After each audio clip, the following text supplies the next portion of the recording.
The Department of Social Development has quietly removed Ulisedi Mabilecha. Ulisedi was a 22-year-old female who did not have qualifications, even an experience to hold a position of being a chief of staff.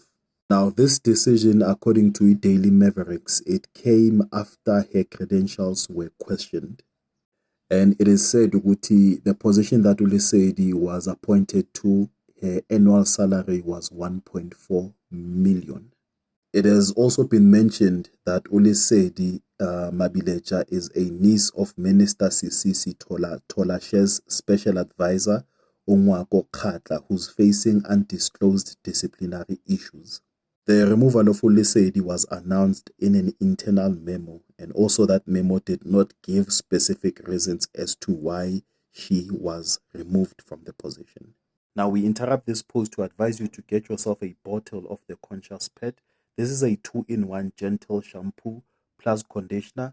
It is enriched with aloe vera and avocado oil, which is good for your dog's skin to keep it soft, shiny, and tangle-free. This is a vegan-friendly product and it's very good for dogs with sensitive skin. Get yourself this bottle on these contact details.